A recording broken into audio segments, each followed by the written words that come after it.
सबसे बड़ा जो मेरे कंधों पे भार है वो है, माता जी आई परसों। कुछ लोगों को ड्रामा लगेगा, कुछ को खेल लगेगा, लेकिन मुझे नीतू ने बताया, ओम प्रकाश की छोटी बहन ने, भैया हम यही हैं। अरे मुझे नहीं पता था माँ भी वहां है, लेकिन जब वो जिस तरह रोई मुझसे लग के, मैं भावुक आदमी हूं, मैं किसी का दुख नहीं देख पाता, मैं भी भावुक हूं। नमी लोगों को कमजोरी लगती है, आखिर हम भी तो इंसान ही हैं। 4 दिन तक ओम प्रकाश की लाश को लेकर मैं बैठा रहा हूं। आपसे भी उम्मीद करूंगा कि इस बार आप मेरा साथ देके मेरे हाथों को मजबूत करेंगे। और बहुत कुछ मेरे पास कहने के लिए नहीं, उम्मीद है 3 तारीख को मेरा जन्मदिन है। इस बार राजस्थान मुझे जन्मदिन का तोहफा जरूर देगा। फेसबुक के जरिए आप मेरे इस लाइव को सुने, और आपसे यही मेरा आग्रह है कि मेरी इस बात को ज्यादा से ज्यादा लोगों तक पहुंचाना कि इलेक्शन में मेरा इतनी दिलचस्पी क्यों। आप जानते हैं, मैं जब जेल से आया 2018 में, तो सबसे पहली रैली गुड़गांव में, हरियाणा में, और दूसरी रैली हमारी मध्य प्रदेश में ग्वालियर में हुई।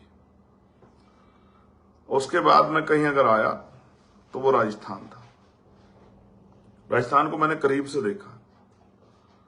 आज भी छुआछूत, भेदभाव, सामंतवाद आपने बहुत कम सुना होगा, लेकिन सबसे ज्यादा घटनाएं राजस्थान में होती हैं। घोड़ी पे बैठने पे घोड़ी रोक देना, अपमानित करना, मूछे रखने पे हत्या कर देना। आपने जितेंद्र मेघवाल का मामला देखा, मटकी छूने पे हत्या कर देना। आज भी कई जगह ऐसी है जहां बराबरी में बैठने का अधिकार नहीं है। अब से ज्यादा समय नहीं हुआ, लगभग 50 वर्षों पहले कुंभाराम आर्य जी, उन्होंने भी यहां किसानों के लिए गैर बराबरी खिलाफ आंदोलन चलाया। आपको जितने अधिकार मिले ये किसने खुश होकर नहीं दिए, इसके लिए संघर्ष करना पड़ा है। जो समाज अपनी तकलीफ को नहीं बताएगा, अपनी तकलीफ पे चर्चा नहीं करेगा, अपनी तकलीफ पे सवाल नहीं खड़ा करेगा, तो दूसरे व्यक्ति को एहसास नहीं होगा कि वो तकलीफ उनके लिए कोई मायने रखती है नहीं रखती। जैसे पूरे राजस्थान में अभी तक भी अमीर लोगों को तो मिल गया है, लेकिन गरीब लोगों को पीने के लिए साफ पानी की व्यवस्था भी पूरे राजस्थान में नहीं हुई। जब राजतंत्र था तो ये सारी ताकत किसके लिए क्या होना, ये राजाओं के हाथ में थी। राजा ने जो कह दिया वो मानना पड़ता था, राजा ने जो आदेश दे दिए वो अंतिम आदेश होते थे। जब लोकतंत्र आया, ये शक्ति, राजतंत्र में तो राज बदलने के लिए तलवारें, भाले, बंदूकें, तोप, तमाम तरह के साम दाम दंड भेद, षड्यंत्र, हत्याएं, हजारों हजार लोगों की जान जाके तब राज बदलता था। लेकिन लोकतंत्र में आपका जो सबसे बड़ा हथियार है वो आपकी वोट है। आपको अपनी वोट से फैसले लेने हैं कि आपका राजस्थान का अगले 5 साल का भविष्य क्या होगा। जब मैं जेल से आया तो यहां कांग्रेस पार्टी की सरकार बनी। उसके बाद लगभग 100 से ज्यादा बार मैं यहां आया। मेरा इसलिए राजस्थान से ज्यादा प्यार है कि राजस्थान ने मेरे कंधों पर जिम्मेदारी रखी। 2022 विधानसभा चुनाव के बाद कोई शायद आपसे ये बात ना बताए, मैंने बहुत मेहनत की थी 2022 के विधानसभा चुनाव में। उससे पहले भी हमारे लोगों ने बहुत मेहनत करने के बाद बहुत अच्छे परिणाम नहीं आए, तो मेरा भी मनोबल में थोड़ा सा तकलीफ हुई। जब भी मुझे कोई परेशानी होती मैं अपने महापुरुषों को पढ़ने लगता हूं कि जब उनके साथ इस तरह की समस्या आई तो उन्होंने क्या किया। लेकिन फिर एक घटना घटी जब छोटे भाई जितेंद्र मेघवाल के साथ अन्याय हुआ, और जब मैं उनके परिवार के यहाँ पास पहुंचा, तो उनके भाई ने मुझे बताया कि जितेंद्र मेघवाल आपकी तरह मुझे रखता था और जितेंद्र मेघवाल ये कहता था कि मैं भाई को एक दिन घर लेके आऊंगा। उसका भाई तो उसके घर पहुंचा, लेकिन तब जितेंद्र मेघवाल हमारे बीच नहीं था। एक नौजवान होनहार, जब जाति के आधार पर जो भेदभाव ऊंच नीचे, उसकी वजह से उसकी जान चली गई। आप महसूस करो, एक मां के लिए उसका जवान बेटे की हत्या कितनी बड़ी तकलीफ का मामला है। एक बहन के लिए अपने भाई को खो देना, वो भाई जो उन बहनों का सहारा था, उस परिवार का को चलाने वाला था, रोजगार करने वाला अकेला बेटा। बड़े भाई उस तरह का रोजगार नहीं करते। इसको पाल पोस के 9 महीने पेट में रख के बड़ा किया माँ ने, खुद गीले में सोई, उसको सूखे में सुखाया, जिसके कंधों पे उस माँ को, उस पिता को नाज होगा। जब उसकी हत्या कर दी गई और पूरी ताकत सरकार का संरक्षण अपराधियों के पक्ष में चला गया, तब मैं उनके परिवार के बीच पहुंचा हमारे नेताओं के साथ। बहुत प्रयास के बाद सरकार ने जो वादे किए,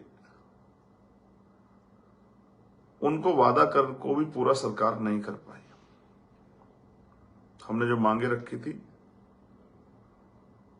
50 लाख रुपए का मुआवजा परिवार को मिले, एक सरकारी नौकरी मिले, कुछ नहीं हुआ। वहीं उसके उलट कन्हैया के साथ जब ये हुआ, इस तरह की उसकी हत्या हुई, तो उसके दोनों बच्चों को नौकरी की व्यवस्था और उनको 50 लाख रुपए या 1 करोड़ रुपए का मुआवजा मुख्यमंत्री जी ने दिया। फिर इंद्र मेघवाल की मटकी छूने पर हत्या हुई और आपने देखा उसके पिताजी की एक वीडियो वायरल हुई कि वो उसको लेके जा रहे थे हॉस्पिटल और उससे पूछ रहे थे, उसकी आंखें सूजी हुई थी। मैं घर में था उस दिन, मेरे अच्छी तरह याद है, और मैंने एक बार इंद्र मेघवाल की तरफ देखा और एक बार अपने बेटे की तरफ देखा कि अगर काश मेरे बेटे के साथ ऐसा किसने किया होता तो मैं बाप होने के नाते क्या करता।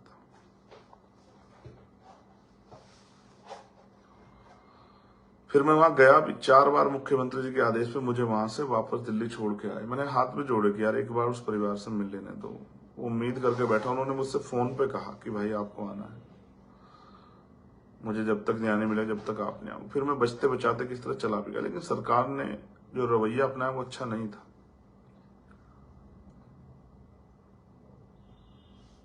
और एक सबसे बड़ा जो मेरे कंधों पे भार है वो है ओम प्रकाश रेगर का।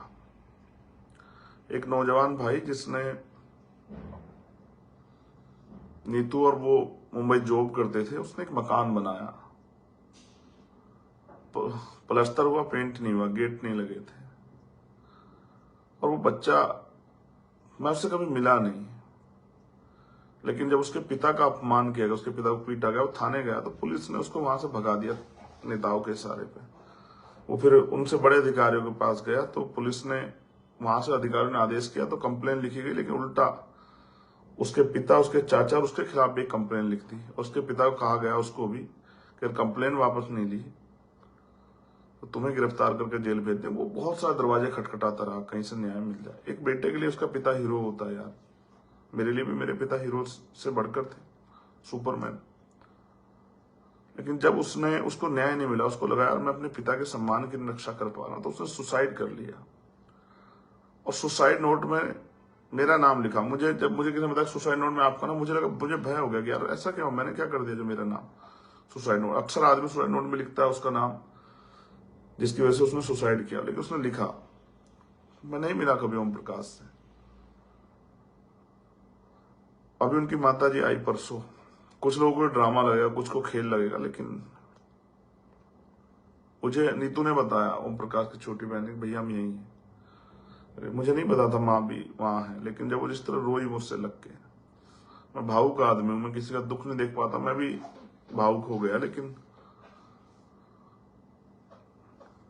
मैंने खुद को संभाल लिया,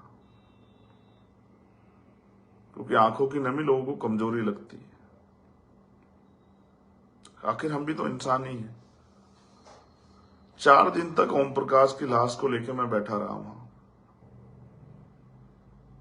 4 दिन तक। फिर मुझे एक अधिकारी ने बताया कि एक बार आप चल के ना ओम प्रकाश को, क्योंकि 2 दिन तक सरकार ने डीप फ्रिज की व्यवस्था नहीं कराई थी जिसमें उसकी डेथ बॉडी सेफ रहे।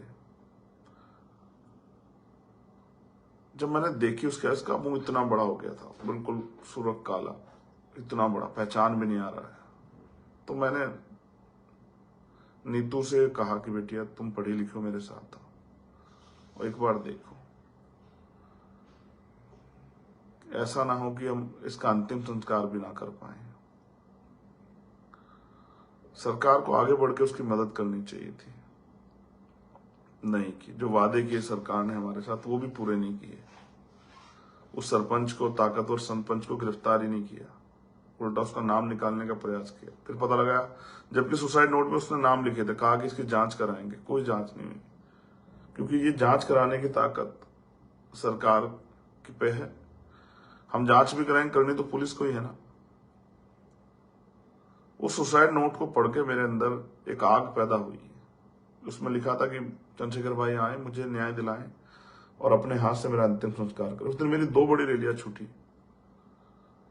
एक साथी ने कार्यक्रम किया था वहां पर जौनपुर में, अपनी बहन की शादी का। उसने मुझसे कहा था भैया आना है। मेरे हिसाब से तारीख तय की सब कुछ, लेकिन एक तरफ उसके परिवार के पास जाना था, दूसरी तरफ इस परिवार की लड़ाई लड़नी थी। तो मैं डट के बैठ गया। मैंने उससे हाथ जोड़े कि नहीं आ पाऊंगा।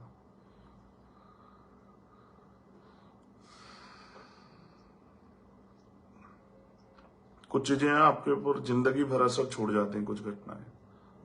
जिस दिन मैंने ओम प्रकाश रैगर का अंतिम संस्कार किया अपने हाथ से, क्या तो आदमी अपने पिता का करता या उसी का करता जो ब्लड रिलेशन में होता, लेकिन एक रिश्ता वो बना गया मुझसे।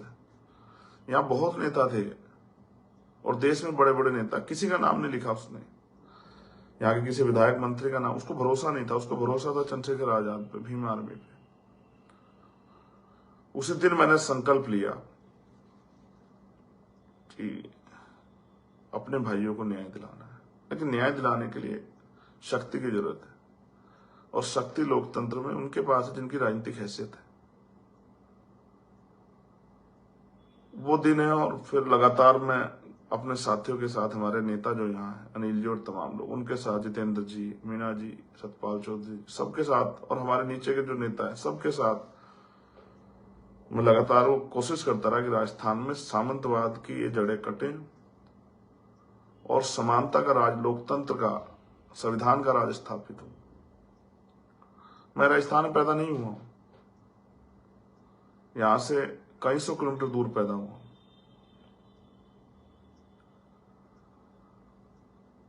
लेकिन जो विश्वास और प्यार यहाँ के भाइयों ने दिया किया, मैंने उनको कुछ दिया नहीं है, बस लड़ाई लड़ी।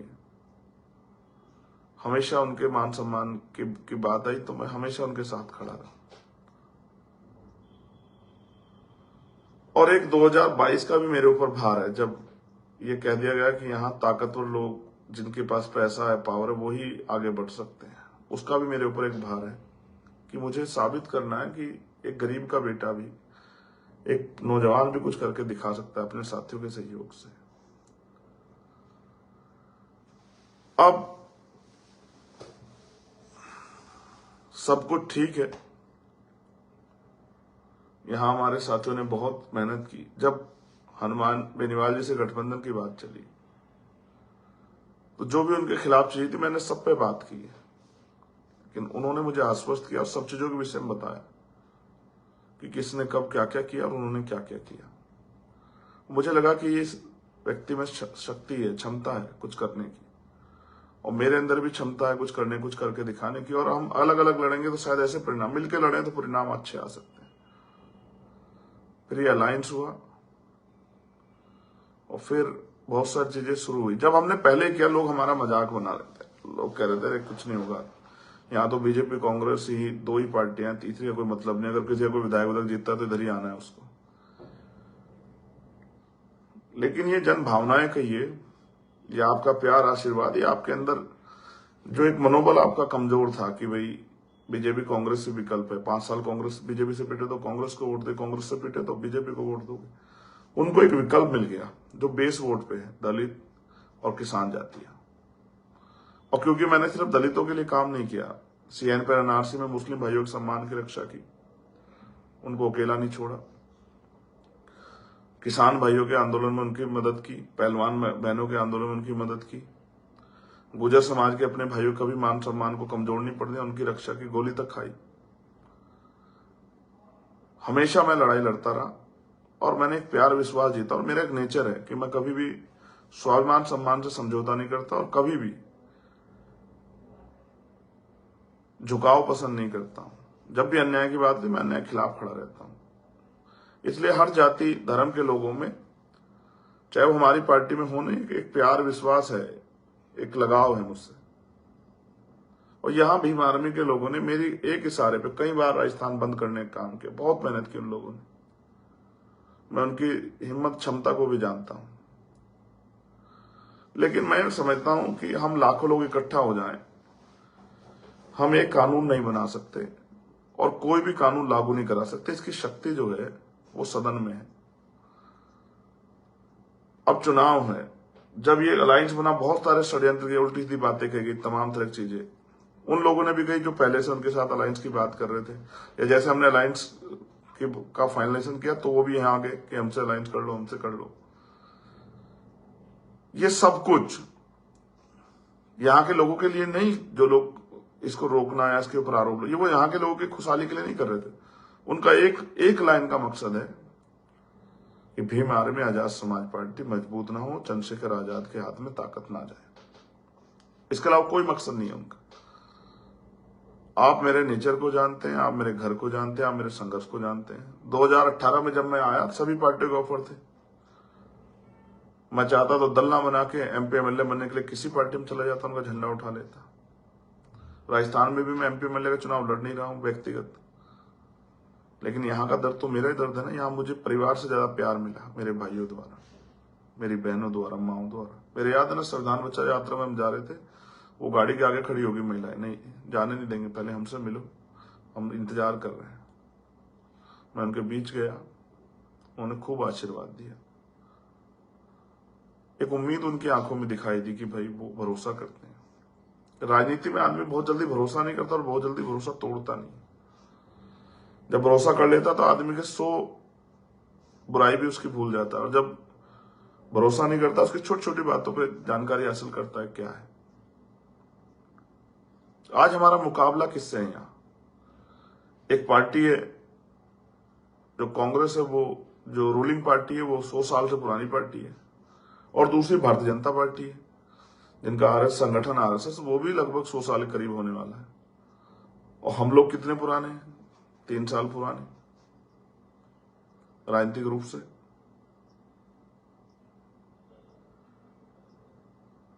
कोई कहता है आप किसी कमजोर कर रहे हो। मैंने किसी कमजोर नहीं किया। 2018 में आपने कितनी ताकत यहां बनाई आप बेहतर जानते हैं।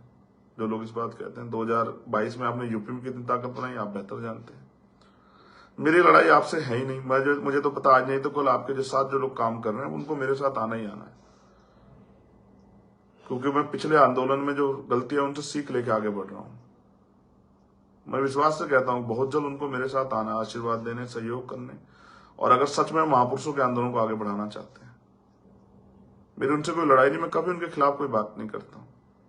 वो अलग बात है कि राजनीतिक विरोध कांड वो हमेशा मेरे खिलाफ, भीम आर्मी आजाद समाज पार्टी के खिलाफ कुछ ना कुछ करते रहते हैं। कभी कहते हैं ये बेकार का संगठन, कभी कहते हैं फलाने से प्रभावित है, और फिर इनका व्यक्ति को इनके दल में जाता है एकदम ले भी लेते हैं।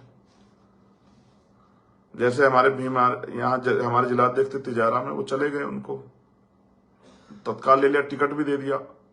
उससे पहले वो भीम आर्मी के थे तो वो विरोधी दलों के होते, इनके दल में चले गए। तो जैसे सर्टिफिकेट है ना, आप सेकुलर हो या नहीं, अगर आप कांग्रेस के मेंबर नहीं तो आप सेकुलर नहीं हो, आप भाजपा के मेंबर नहीं तो आप हिंदू नहीं हो। जो भाजपा में वही हिंदू, बाकी सब धर्म विरोधी है। और जो बीएसपी में नहीं है, बहुजन समाज का ईमानदार से काम नहीं कर सकता है, उनका ये मानना है।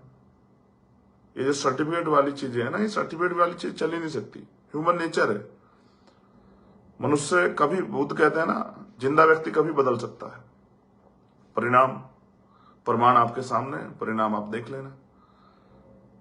पिछला आंदोलन बहुजन से सर्वजन हो गया, ये प्रमाण है। वही कांग्रेस जब जिसने दलित पिछड़ों की बात नहीं की, उनके नेता आज कहते हैं कि जिसकी जितनी आबादी उसको उतना हक मिलना चाहिए, जातिगत जनगणना होनी चाहिए, जबकि उन पर मौका था, उन्होंने करा ही नहीं। भारतीय जनता पार्टी के लोग बाबा साहब अम्बेडकर के जीवित रहते हुए आरएसएस के लोगों ने उनकी अर्थी निकाली, आज बाबा साहब की पोस्टर लगा रहे हैं, आज को उनकी जयंती मना रहे हैं।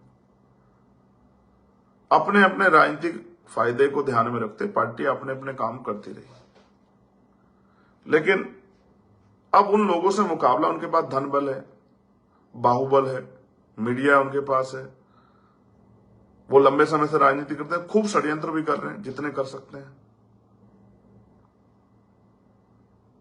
अब आप ये सोचो, हमारी इतनी बड़ी बड़ी रैलियां यहां हुई, कितनी रैलियां दिखाई उन्होंने टीवी पे, जो मेन स्ट्रीम मीडिया है देश का। बाइतू की रैली कितनी बड़ी थी, कोलायत की, लोहावट की, विराटनगर की, बानसूर की, महुआ की, दौसा की, परबतसर की, भोपालगढ़ की, कितनी बड़ी बड़ी रैलियां थी, एक भी नहीं दिखाई। क्यों नहीं दिखाई भाई? अब आप ये भी समझो, जो हमारे साथी थोड़ा सा परेशान होते हैं उनको भी बताता हूं, मोदी जी के पास अपने साधन है, हेलीकॉप्टर है, बड़े बड़े साधन है, वो चाहे तो एक दिन में 4 सभा कर सकते हैं। कांग्रेस के पास भी है, बीएसपी के पास भी है, और दलों के पास भी है। अब हम भी चुनाव लड़ रहे हैं, राजस्थान क्षेत्रफल की दृष्टि बहुत बड़ा, अगर हम साधन नहीं जुटाएंगे, हमें एक रैली से दूसरी रैली में जाने में 1 दिन का समय लगेगा।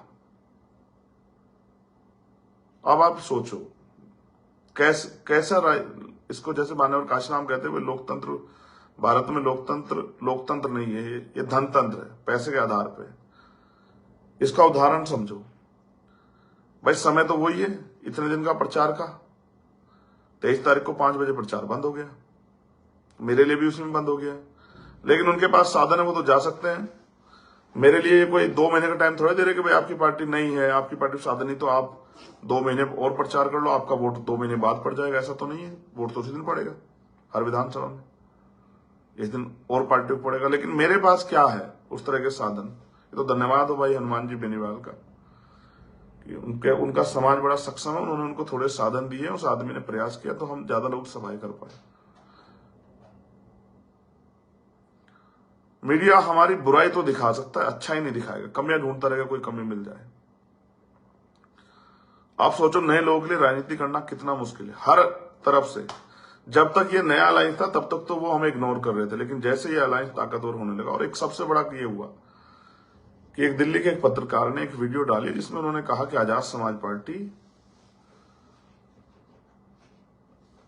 बड़ा कर रही है इस बार राजस्थान।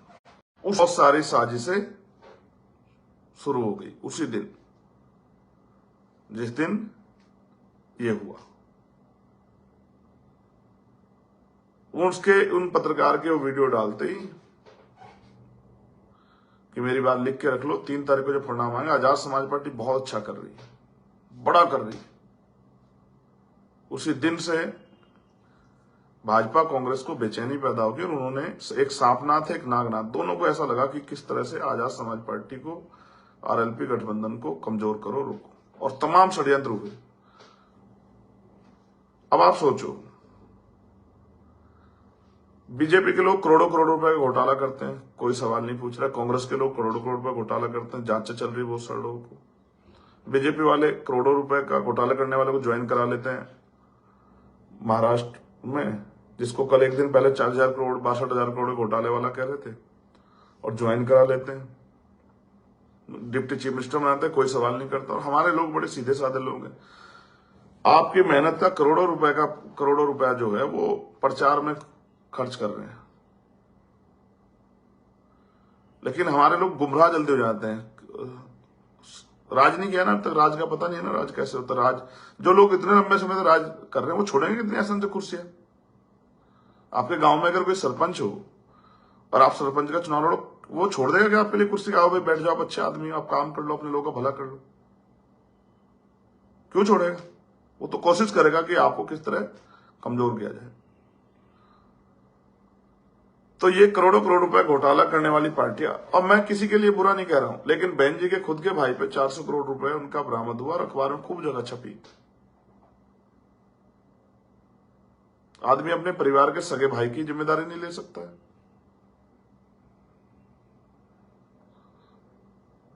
ये सारी चीजों को हमें समझना पड़ेगा। यहां एक हॉट सीट है तिजारा, वहां यूपी में बाबा योगी आदित्यनाथ और यहां बाबा बालकनाथ है, वो वहां लड़ रहे हैं। वहां हमारे प्रत्याशी उद्यमी पोसवाल कांग्रेस के प्रत्याशी हैं, दूसरे एक और साथी, और वहां हमारा प्रत्याशी उनको टक्कर दे रहा है। वो उनके लिए मुसीबत बना हुआ है। खूब प्रयास किए उसको कमजोर करने के, खूब साजिशें की। वहां बीएसपी के भी प्रत्याशी थे, उन्होंने भाजपा को समर्थन दे दिया।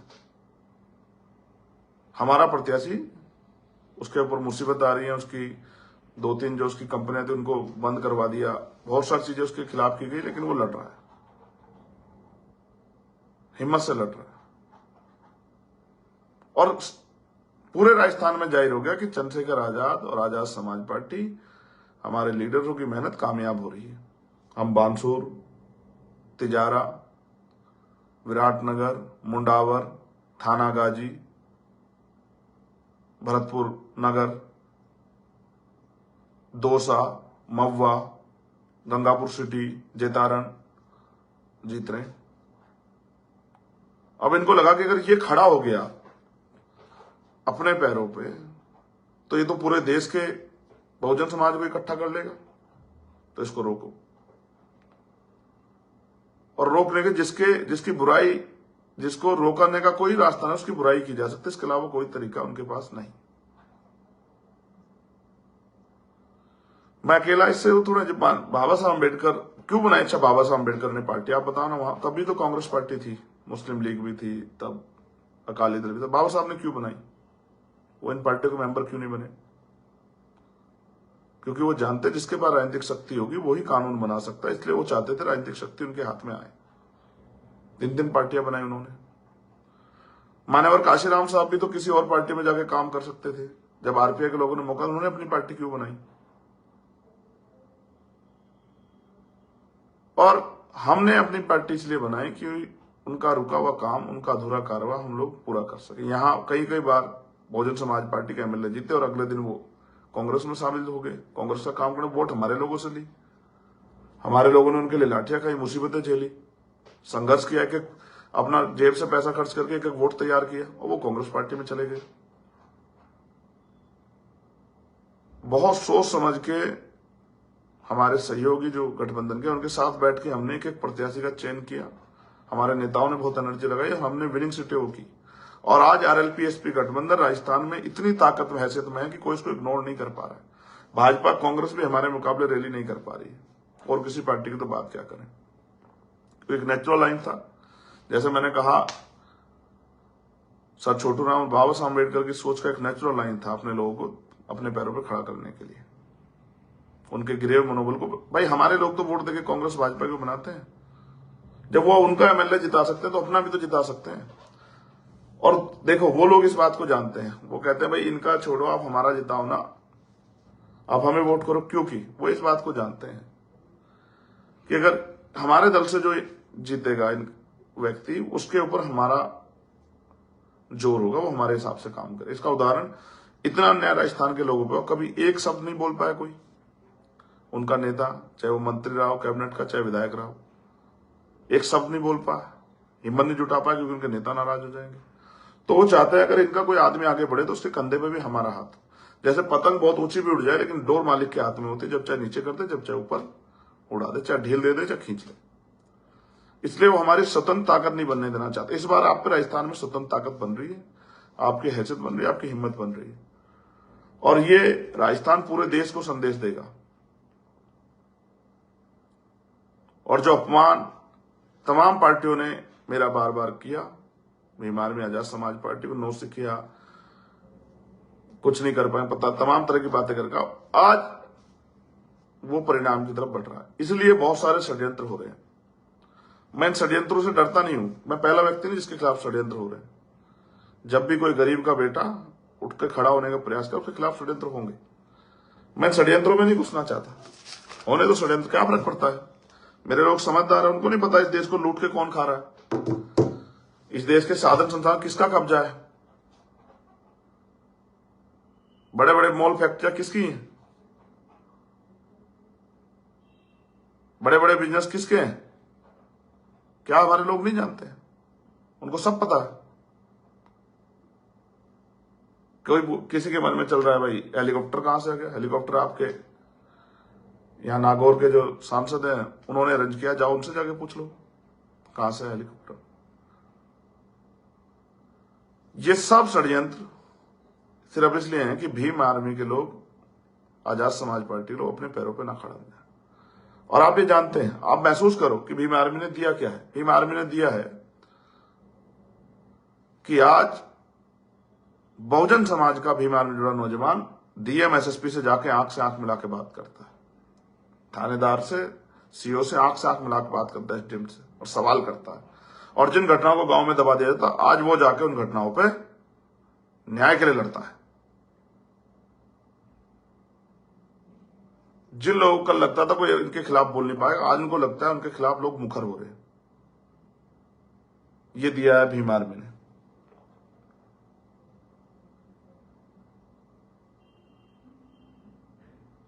हमने जनरल सीट पे, मैंने और हनुमान जी बेनीवाल जी ने, दोनों ने जनरल सीट पे अपने मेघवाल, बैरवा, बावरी, रैगर, जाटव, तमाम समाज के जो वंचित वर्ग की जातियां, प्रजापति, सबको टिकट दिए। ज्यादा ज्यादा टिकट हमने उन नौजवानों को दिए जो संघर्ष कर रहे हैं कि आओ भाई लड़ो, जिनको कोई प्लेटफॉर्म नहीं दे रहा, क्योंकि सब कुछ धन पे आधारित है। और इसी साधनों से हमने उन गरीब भाइयों का भी प्रचार किया जो बेचारे साधन विहीन है, कि वो भी आगे बढ़े। यही विरोधी दलों को, जिनके आज अब तक हमारे लोग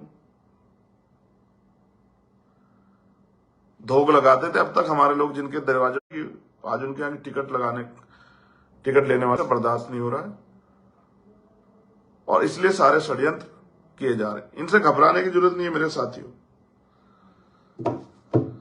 कभी कभी अभी तो मैं सोच रहा था कि इसमें एक ही दल के लोग, इस षड्यंत्रों में बहुत सारे दल के लोग, वो भी हैं जिनके जो अपने 20-20 एमएलए नहीं बचा पाए। मध्य प्रदेश में आपने वोट किया भाजपा से बचने के लिए कांग्रेस को, वो अपने 20 एमएलए को, वो अपने एमएलए को नहीं रोक पाए, वो चले गए।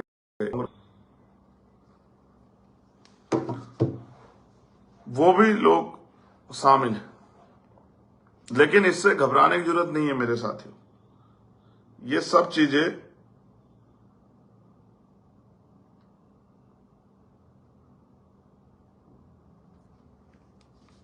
आपके खिलाफ होती रहेंगी, इनसे घबराने की, परेशान होने की जरूरत नहीं।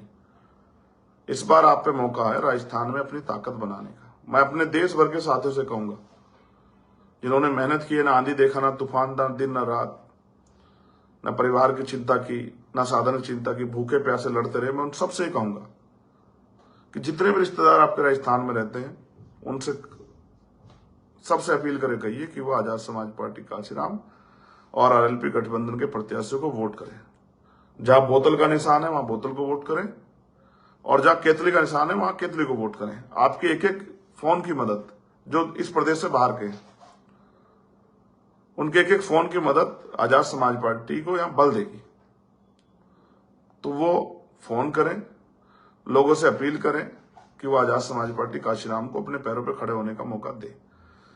अब तक आपने मुझे सड़कों पर लड़ते देखा, एक बार मुझे राजनीतिक ताकत हो, जिससे कि राजनीतिक ताकत के जरिए राजस्थान में नौजवानों के हितों में, बहन बेटियों के सम्मान की रक्षा करते हुए, और जो अन्याय यहां हुआ उस अन्याय को खत्म करने का काम हम लोग कर सकें।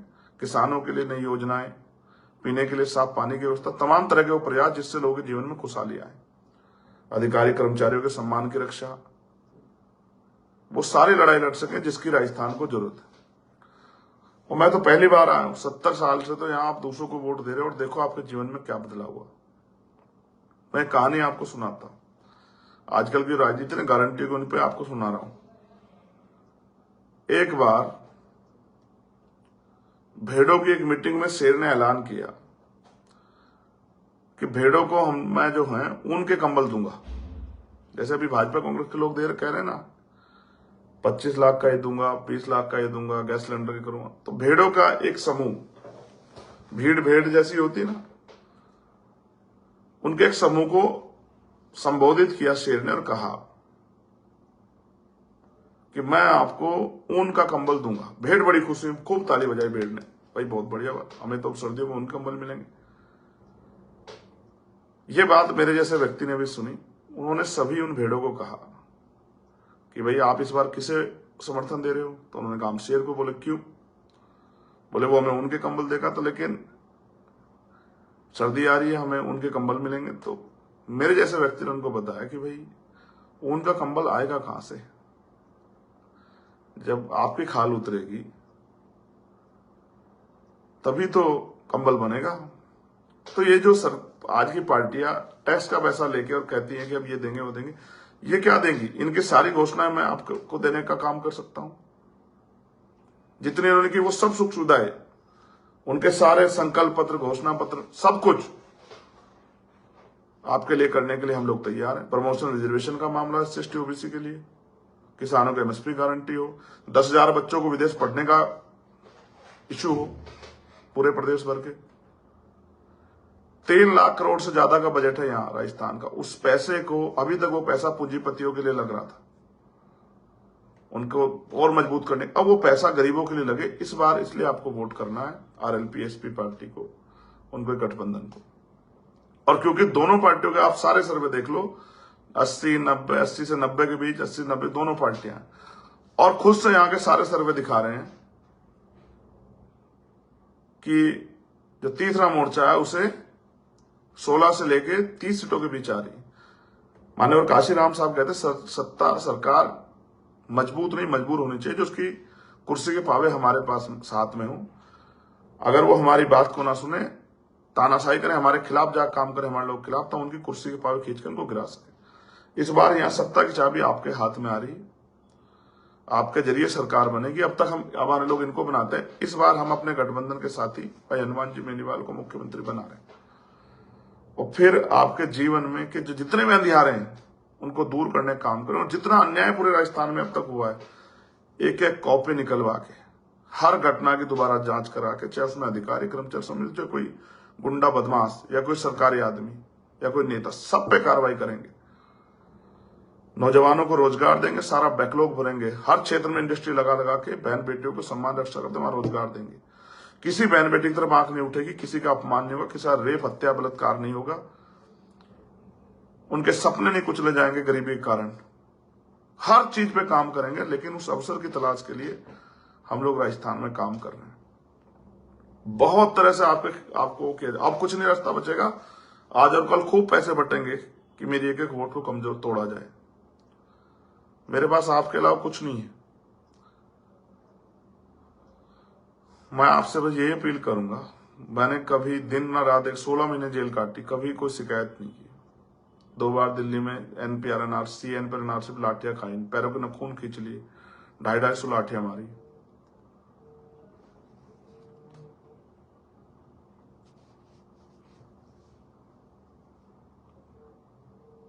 मैंने कभी इसकी परवाह नहीं की। तिहाड़ रह के आया मैं। इनकी जब CBID इनकम टैक्स से नहीं डरा कि मेरे पास कुछ है नहीं, जब मैं इनके झूठे मुकदमे जेल से नहीं डरा, तो इन्होंने मेरे ऊपर गोली चलवा दी। 4 गोली चली, फिर भी मैं बच गया। मैं इनकी राह में कांटा हूं। आप कांग्रेस को वोट दोगे, साहब कहते थे अगर हमारे लोग पंजे को वोट देंगे तो पंजे वाले ताकतवर होंगे, अपने लोगों के लिए काम करेंगे। फूल को वोट देंगे तो फूल वाले ताकतवर होंगे, अपने लोगों के लिए काम करेंगे। आप मुझसे ये तो कहते हो कि भाई हमारे जीवन में समस्या है, लेकिन उनको खत्म करने के लिए जिस ताकत की जरूरत है वोट की, अगर आप मुझे नहीं दोगे तो मैं ताकतवर कैसे हूं? अगर आप चूक जाते हो किसी पैसे में, किसी प्रभाव में, किसी भी चीज में, अगर आप अपनी वोट को कमजोर कर देते हो, बिखराव कर देते हो, उसका खामियाजा आपको अगले 5 साल भुगतना पड़ेगा। जो अन्याय जुल्म जाती होगी उसके जिम्मेदार कहीं ना कहीं आप होंगे, अगर अपनी वोट का फैसला आपने आरएलपी-एसपी गठबंधन के पक्ष में नहीं लिया। कुछ साथी इसलिए नाराज बैठे होंगे, भाई मेरे प्रदेश, मेरी विधानसभा में नहीं आए, हमारे प्रोग्राम नहीं किया, मुझे फोन पे बात नहीं की, प्रत्याशी मेरे घर नहीं आया। प्रत्याशी को छोड़ दो ना, बस चंद्रशेखर आजाद को याद रखो, हनुमान बेनीवाल को याद रखो कि आपका कोई अपना है जो अपनी जान की बाजी लगा के आपके लिए लड़ रहा है। जो कोई कुछ कह रहा है सुन लो ना, सबकी सुन लो, जो तुम्हारे घर आ रहा है उसकी भी सुन लो, सबका सम्मान करो। बस वोट की ताकत Azad Samaj party RLP alliance को दे दो। जहां बोतल का निशान मिले बोतल को वोट दो, और जहां केतली का निशान मिले केतली वोट देके इतने हाथ मजबूत कर दो कि इस बार राजस्थान में जो जुल्म जाते हैं, अत्याचार आप सदियों से सहते आ रहे हैं, कई दशकों से, उसकी जड़ में काट सको। यहां मेरी अकेले की वोट में भी इतनी ताकत है, आपने अगर उचित फैसला लिया तो एक नए युग की शुरुआत राजस्थान से होने जा रही है। अगर आप किसी की बातों में आगे सोचने लगे, इधर उधर देखने लगे, किसी सुविधा के चक्कर में पड़े, किसी प्रलोभन के चक्कर में, तो बात कमजोर पड़ जाएगी। जैसा मैंने कहा, कितनी रैली, कितने इंटरव्यू इन्होंने मेरे दिखाए, आपने देखा, इतनी बड़ी बड़ी रैली हो गई। और मैं किन से लड़ रहा हूं? खूब धन वाली पार्टियां, खूब साधन वाली पार्टियां। मैं किनके भरोसे लड़ रहा हूं? आपके। कोई 1 रुपए का आरोप साबित कर दे तो चंद्रशेखर आजाद घर बैठ जाएगा। बहुत ऑफर थे जब मैं जेल से आया, करोड़ों रुपए के, आओ हमारी पार्टी के मेंबर बनो, विधायक बनो, एमपी बनो। मैं चाहता आराम से मेरे परिवार का जीवन सुख सुविधा से हो जाता, ना अपमान सहना पड़ता। इस काम में तो बहुत अपमान है, रोज झूठे आरोप, तमाम तरह चीजें, सब कुछ सहना पड़ता है, लाठियां भी खानी पड़ी, जेल भी। कोई है ऐसा जो आपके लिए जेल, तमाम तरह की मुसीबतें सहना चाहता? क्योंकि दिल में आग लगी है कुछ करके दिखाने की। और आप जब बहन बेटियों से मिलता हूं ना, उनके फटे हुए कपड़े देखता हूं, अपने टूटे हुए घर, चूते हुए मकान, सुविधाविहीन उनके हालात देखता हूं, वो जो आग है वो चैन से सोने नहीं देती। आप पूछना मेरे साथियों से कि पिछले 9 दिन में मैं 9 घंटे भी सो पाया क्या? अब पूछना, आपको एहसास होगा, किसी से पूछ के देखना। जब हेलीकॉप्टर का काम रुक जाता है, वो उड़ता नहीं 5 बार, तो बाई रोड जाके करता हूं। किसी को वीडियो कॉल के माध्यम से कर, किसी ऑडियो कॉल के माध्यम में, गला भी बैठ गया।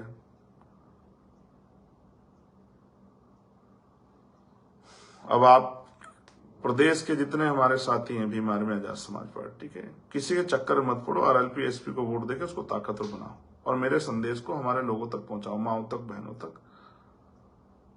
अपने बूथों को मजबूत करो, अपने बूथों की जिम्मेदारियां संभालो, और जम के वोट करो। अपना वोटिंग परसेंटेज बढ़ाओ। जो बाहर यहां से दूर है उसको बुलाओ, उसको बताओ वोट बहुत जरूरी है, देनी अपने भाई की ताकत बनाने के लिए। जैसा प्यार आपने मुझे रैलियों में दिया, बस अब वो वोट की ताकत से भी उसको आगे बढ़ाओ। आरएलपी एसपी का जहां भी उम्मीदवार हो, उनको जिताने का काम करो, वहां किसी और पार्टी के बारे में मत सोचो। और इनको जो धन्ना सेठों की पार्टी है, ताकत, उनको भी जवाब दो। जब मैं नहीं था, जब आप पे, और राजस्थान के लोगों से भी कह रहा हूं, जब आप पे विकल्प नहीं था, आपको भाजपा कांग्रेस देना, अब तो विकल्प है ना, विकल्प को वोट दो, फिर देखो कैसे बदलाव होता है। मुझे ओम प्रकाश रेगर को न्याय दिलाना है, जितेंद्र मेघवाल, इंद्र मेघवाल, तोला गुजर को, कोजाराम मेघवाल को, पूर्ण रेगर को, ओम प्रकाश जाट को, पुष्कर नागर को, सबको न्याय दिलवाना है। अगर राजनीतिक शक्ति नहीं हुई तो वो काम देरी की तरफ चला जाएगा। इसलिए मैं अपने नौजवान भाइयों से, बहनों से, माओ से अपील करूंगा, बुजुर्गों से, कि वो किसी की बातों में ना आए, आरएलपी एसपी गठबंधन को वोट करें, और एक बार मुझे आपकी सेवा करने का मौका दें।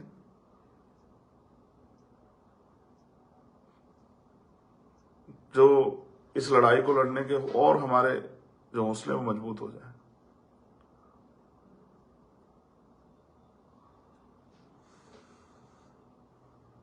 वोट की रक्षा बहन बेटी की रक्षा की तरह करनी होती है, ये काशीराम साहब बता के गए थे। उस बात को याद करते हुए जब आप कल वोट डालने जाएं तो आरएलपी-एसपी गठबंधन को बोतल और केतली चुनाव निशान पर वोट करें और एक फैसला अपनी आजादी की तरफ लें, अपने बच्चों के भविष्य की तरफ लें, अपने वर्तमान को बेहतर करें, संविधान की रक्षा के लिए, लोकतंत्र की रक्षा के लिए, और भाजपा कांग्रेस को मुंह तोड़ जवाब दें। आप संविधान पे खतरे की बात करते हैं, ये कांग्रेस और तमाम दल यही है, उन सब के होते खतरा आया। मैं तो राजनीतिक रूप से इतना ताकतवर नहीं बनाया अभी आपने, लेकिन इस बार मैं राजस्थान के अपने कमजोर वर्गों के भाइयों के लिए, किसान नौजवानों के लिए वोट मांग रहा हूं। इसलिए आपसे अपील करता हूं कि आप आरएलपी-एसपी गठबंधन को वोट करें और उस लड़ाई को लड़ने। ये गठबंधन लंबा चलेगा, अभी हमारी तरफ से आप बेफिक्र रहें, लंबा चलेगा और इससे ऐतिहासिक परिवर्तन होंगे। बाबा साहब अम्बेडकर और माननीय काशीराम साहब और छोटू राम का जो सपना था वो पूरा होगा, हमारे बहुजन समाज के महापुरुषों का सपना। और कुछ मुझे नहीं लगता। आज एक और महत्वपूर्ण दिवस है, गुरु तेग बहादुर जी की शहीदी दिवस है, उनको भी नमन करता हूं।